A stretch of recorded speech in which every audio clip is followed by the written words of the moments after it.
ओम शांति। 21/9/2023। बाबा कहते हैं, मीठे बच्चे, जब तक आत्मा पार्ट में है तब तक उसे 100% रेस्ट मिल नहीं सकती। रेस्ट मिलती है निर्माण धाम में। वहाँ कोई पार्ट नहीं है। प्रश्न है, जो बच्चे चलते चलते पढ़ाई से थक जाते हैं, उन्हें फिर कौन से संकल्प आते हैं जो विकल्प का रूप ले लेते हैं? बाबा का उत्तर है, उन्हें बाप को छोड़ देने के अर्थात पार गति देने के संकल्प आते हैं। बाबा कहते हैं,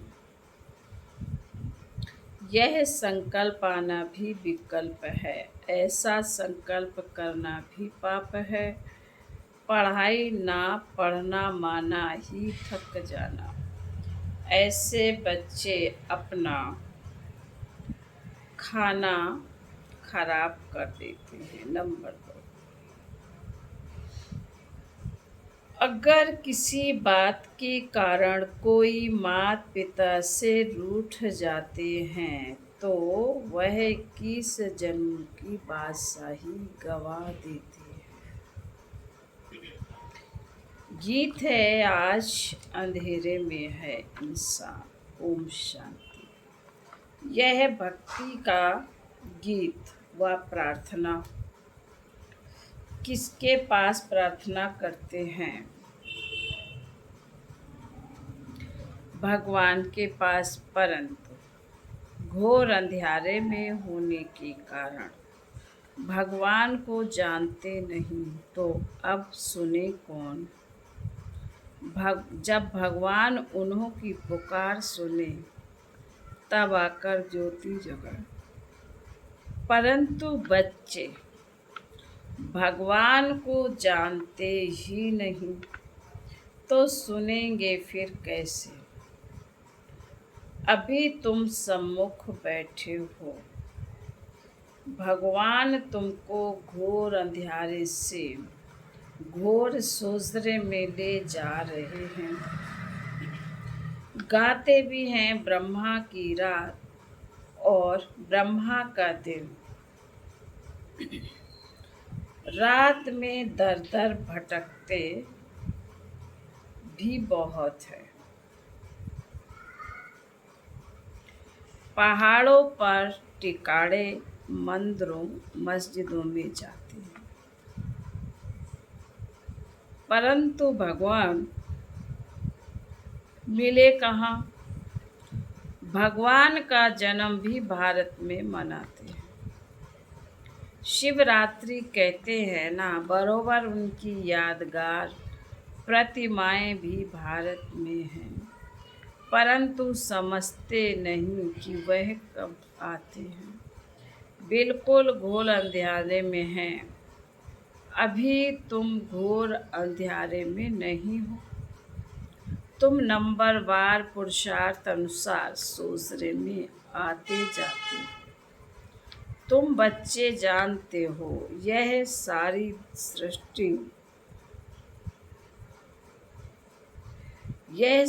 सृष्टि की रचना कौन और कैसे करते हैं। तुम यहाँ आए हो ईश्वरीय विश्वविद्यालय में, जहाँ ईश्वर पढ़ाते हैं, मनुष्य से देवता बनाते हैं। यह नॉलेज तुम्हारे में भी नंबरवार समझते हैं। कोई तो अच्छी रीति समझते हैं, कोई पूरा नहीं समझने वाले भागंती हो जाते हैं। माता पिता से रूठ पड़ते हैं, जिनके लिए गाया हुआ है, आश्चर्यवत ऐसे माता पिता से रूठ पड़ते हैं। पश्यन्ति कथन्ति फिर रूठ पड़न्ति। जानते हैं मात पिता से हमको 21 जन्म लिए स्वर्ग की बादशाही मिलती, फिर भी भूल जाते हैं। बाबा ने समझाया है, जिसको शांति कहा जाता है वह मिलती ही है शांति धाम अथवा निर्माण धाम। उनको मुक्ति धाम भी कहा जाता है। अगर कोई कहे हम 100% रेस्ट में है, परंतु यह अक्षर कोई है नहीं। सारे दिन में कोई न कोई कर्म जरूर चलता है। हाँ, अल्पकाल के लिए रात के नींद की को रेस्ट कहते हैं, क्योंकि आत्मा कहती है मैं सारा दिन काम करके थक गई, अब रेस्ट लेती हूँ।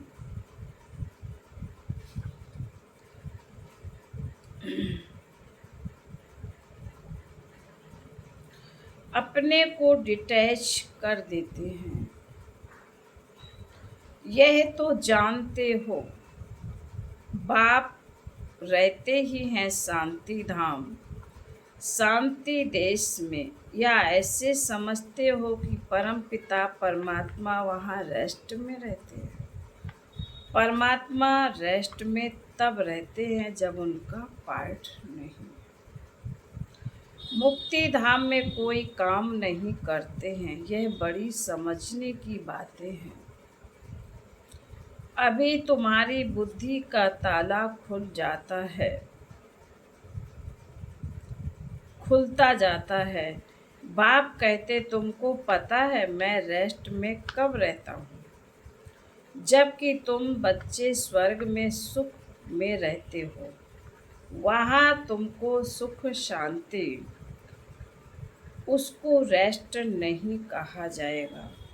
रेस्ट में तब कहेंगे जब तुम्हारा कोई पार्ट नहीं।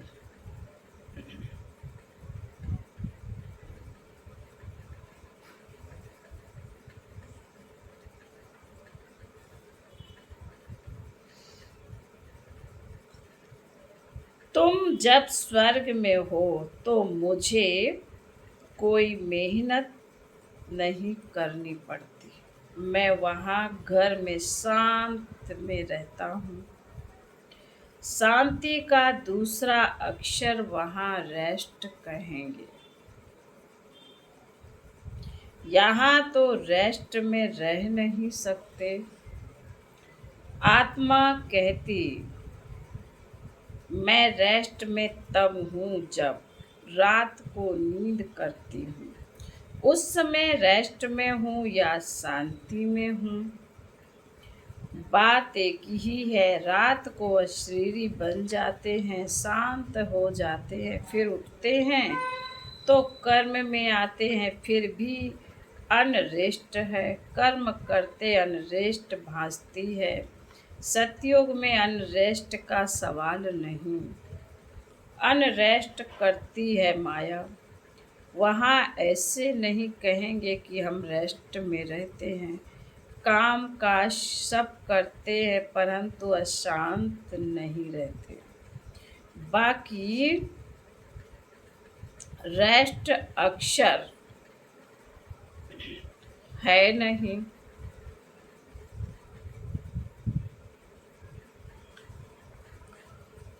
समझो कोई कहते हम शिमला जाते हैं रेस्ट के लिए, परंतु रेस्ट का अर्थ नहीं।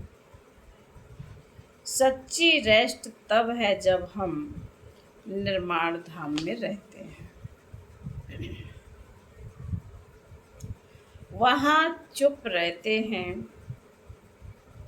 बाकी रेस्ट का कोई नहीं। बाकी रेस्ट को कोई नहीं है। कोई कहे हमको 100% रेस्ट है, तो यह रॉन्ग है। इसको अज्ञान कहा जाए। हाँ, यह जरूर कहा जाएगा पढ़ाई नहीं पढ़ने चाहते तो रेस्ट लेते हैं। ना पढ़ना, रेस्ट लेना, यह तो फिर थकना हो गया। अपना ही खाना खराब करते समझाया जाता है, हे रात के राही, स्वर्ग की राह पर चलते चलते थक मत जाना। रूठ नहीं जाना, मात पिता को फारकती देने का तो संकल्प भी नहीं उठाना चाहिए।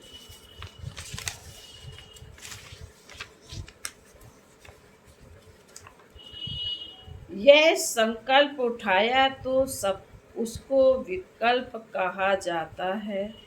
ऐसे मात पिता जिससे स्वर्ग की राजाई मिलती है, उसके लिए संकल्प भी क्यों उठाएं। लिखते हैं, कभी कभी संकल्प आता है, छोड़ दें, कुछ समझ में नहीं आता। अरे समझने का तो यह टाइम है ना। समझना अर्थात पढ़ना। तुम जानते हो हम पढ़ रहे हैं। परम पिता परमात्मा जो ज्ञान सागर है, ऊंच ते ऊंच है, उनको कोई भी जानते नहीं। भल ब्रह्मा विष्णु शंकर अथवा लक्ष्मी नारायण को जानते हैं, परंतु भारतवासियों को यह पता नहीं है कि लक्ष्मी नारायण ने राज कब किया और किसने दिया। माया ने बिल्कुल ही घोर अंधियारे में डाल दिया है। बाप आकर समझाते हैं, रचता बाप मनुष्य सृष्टि की रचना कैसे रचते हैं, यह तो कोई भी नहीं जानते। बाप ही बैठ समझाते हैं। प्रजापिता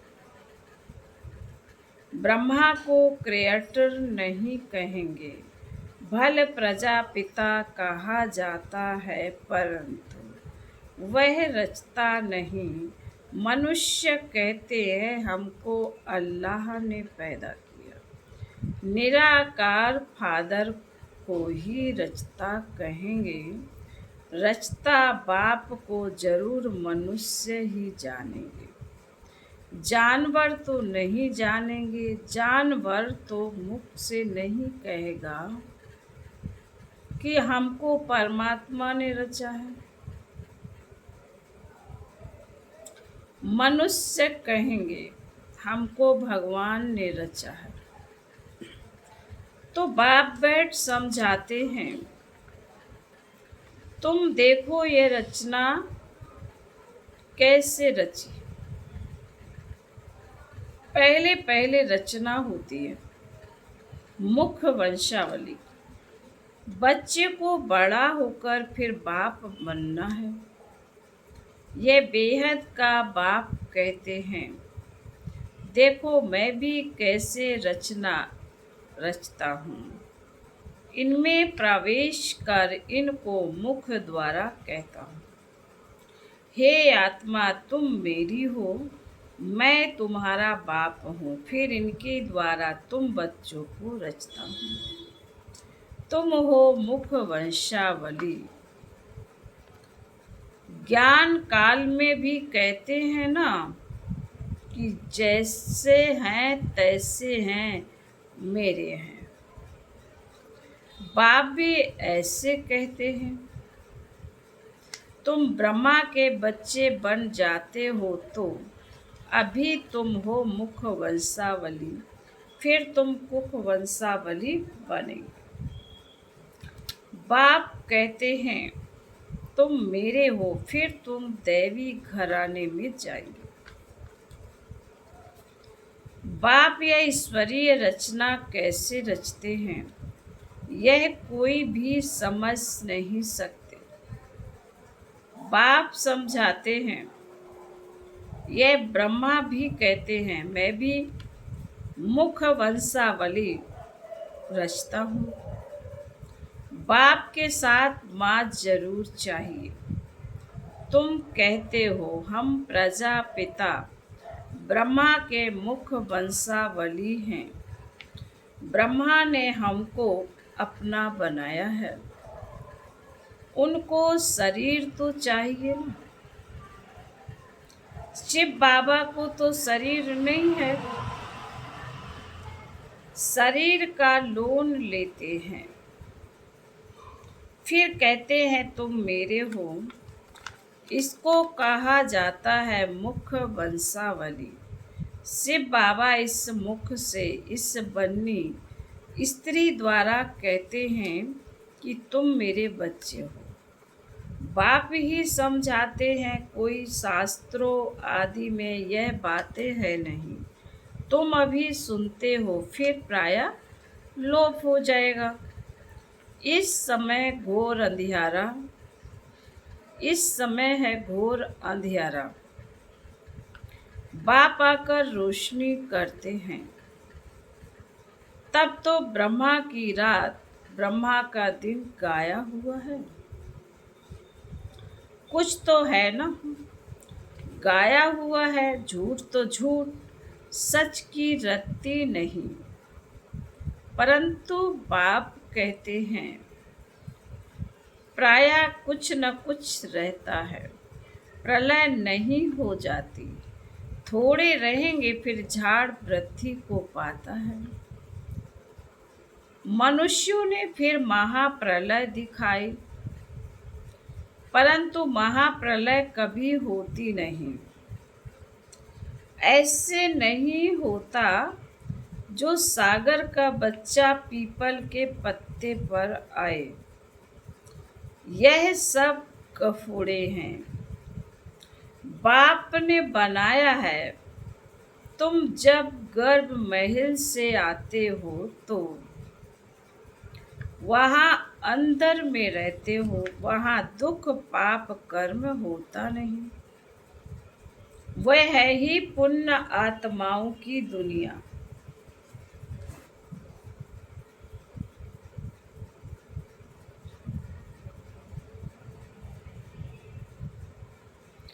यह है पाप आत्माओं की दुनिया। यहाँ सब कुछ त्याग कर तुम सदा पुण्य आत्मा बनते हो। तुम इतना पुण्य करते हो जो आधा कल्प तुमको कोई पाप आत्मा नहीं कहेंगे। तुम अविनाशी पुण्य आत्मा बन जाते हो। यहाँ फिर आधा कल्प पाप आत्मा कहेंगे। घड़ी घड़ी दान पुण्य करते रहते हैं। भारत को कंप्लीट धर्मात्मा कहा जाता है। भारत में दान पुण्य करते हैं। तुम जानते हो यह दुनिया हम छोड़ने वाले हैं, फिर आना ही है। इस दुनिया की सामग्री तुम ट्रांसफर करते हो नई दुनिया के लिए। मनुष्य ईश्वर अर्पणम करते हैं, अर्थात ट्रांसफर करते हैं दूसरे जन्म के लिए। यहाँ तुम ट्रांसफर करते हो 21 जन्मों के लिए। तो बहुत चाहिए ना। तुमसे सारी कीचड़ पट्टी लेकर नया देते हैं, पुराना लेकर सोने का देते। तुम सच्चाई से बाप को देते हो, बाप भी तुमको सब कुछ देते हैं। तुम्हारा पार्ट जो चलता आया है, यह ड्रामा में था। सबने घर बार छोड़ा, नहीं तो गौशाला कैसे बने। मनुष्य तो नहीं जानते भट्ठी कैसे बनती है, तो वह दिखाते हैं बिल्ली के पुंगरे आदि। यह सब ज्ञान तुम बच्चों को अभी है, फिर वहाँ यह ज्ञान नहीं रहेगा।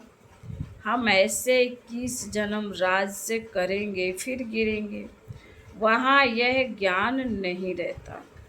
त्रिकालदर्शी पने का पार्ट तुम्हारे में भी रहता है, अभी रहता है। मुख्य हीरो हीरोइन का पार्ट तुम्हारा ही है और कोई पार्ट नहीं। असुर से देवता, फिर देवता से असुर, तुम भारतवासी ही बनते हो। बाकी तो है बीच में बाई प्लाट। नाटक में बीच में फिर हंसी कुंडी का खेल भी रखते हैं ना। आधा कल्प बाद देवी देवता धर्म प्रायः लोप हो जाता है। तुम्हारी बुद्धि में यह सारा चक्र फिरता रहता है, तब तो तुम समझाते हो ना। परम पिता परमात्मा भी परम आत्मा है, परम धाम में रहने वाला। बाप कहते हैं मेरे में सारा ज्ञान है। मैं मनुष्य सृष्टि का बीज रूप चैतन्य हूँ। वह तो जड़ बीज होते हैं, शिव तो चैतन्य है, उनकी प्रतिमा पूजी जाती है। आजकल गवर्नमेंट झाड़ों के सैपलिंग लगाते हैं, यह है चैतन्य बीज। मनुष्य सृष्टि रूपी झाड़ का बीज कहते हैं। मुझे सारे झाड़ की नॉलेज है। तो जब कोई कहते हैं 100% रेस्ट में है, तो समझाना चाहिए कि 100% रेस्ट तो कभी मिलती नहीं। हाँ, ऐसे कहेंगे स्वर्ग में 100% पवित्रता सुख शांति रहती है। नाम ही है स्वर्ग। बाप को कहते हैं श्री अकाल, सच बोलने वाला। उनको कोई काल नहीं खाता, उनको कहा जाता कालों का काल। बाप कहते हैं ये छी दुनिया है, इस भंभोर को आग जरूर लगनी। तुम बच्चे जानते हो यह महाभारत लड़ाई महाकल्याणकारी है। मनुष्य यज्ञ करते हैं कि शांति हो जाए। गोया समझते हैं स्वर्ग के गेट ना खुलें। तुम तो ताली बजाते हो, भभोर को आग लगे तो हम नई दुनिया बैकुंठ में जाएं। यह विनाश ज्वाला इस रुद्र ज्ञान यज्ञ से ही प्रज्वलित हुई है। जो बाप के बनेंगे वही स्वर्ग के मालिक बनेंगे। बाकी सबको हिसाब किताब चुकतू कर वापस जाना है। तुम जानते हो अब वापस मुक्ति धाम में जाकर फिर अपना पार्ट रिपीट करना है। सतयुग में यह इतने सब देवी देवता कहाँ से आए? मनुष्य देवी देवता किए करत न लागी बार। तुमको कौड़ी से हीरा जैसा पतित से पावन बनाते हैं। जितना जो नॉलेज धारण करेंगे उतना पद पाएंगे। राजधानी स्थापन हो रही है। तुम जानते हो हम अपने लिए स्वर्ग स्थापन कर रहे हैं श्रीमत पर। अगर श्रीमत से कोई रूठकर अपनी मत पर चले तो वह रावण मत हो जाएगी। इसलिए कदम कदम पर तुम श्रीमत लेते रहो। बाप जीते जी तुमको ट्रस्टी बनाते हैं। फिर बाबा कहते अच्छा, मीठे मीठे शिकिल थे बच्चों प्रति मात पिता बाप दादा का याद प्यार और गुड मॉर्निंग। रूहानी बाप की रूहानी बच्चों को नमस्ते। हम रूहानी बच्चों की रूहानी माता पिता बाप दादा को याद प्यार गुड मॉर्निंग और नमस्ते। धारणा के लिए मुख्य सार बाबा ने पहले पॉइंट में कहा है कंप्लीट दानी बनना है। सच्चाई से सब बाप को अर्पण कर नई दुनिया के लिए ट्रांसफर कर देना है। नंबर 2 जीते जी ट्रस्टी बनना है। कदम कदम पर बाप से श्रीमत लेनी है। कभी भी श्रीमत से रूठ मनमत पर नहीं चलना है। आज बाबा ने वरदान में कहा है कमांड रूपधारी बन सेवा में खुदाई जादू का अनुभव करने वाले खुदाई खिदमतकार भव। स्वयं को सिर्फ सेवाधारी नहीं लेकिन ईश्वरीय सेवाधारी समझकर सेवा करो। इस स्मृति से याद और सेवा स्वतः कंबाइंड हो जाएगी। जब खुदा को खिदमत से जुदा कर देते हो तो अकेले होने के कारण सफलता की मंजिल दूर दिखाई देती है। इसलिए सिर्फ खिदमतगार नहीं लेकिन खुदाई खिदमतगार हूँ यह नाम सदा याद रहे तो सेवा से स्वतः खुदाई जादू भर जाएगा और असंभव भी संभव हो जाएगा। स्लोगन है कर्मयोगी बनना है तो कमल आसनधारी न्यारे और प्यारे बनो। ओम शांति।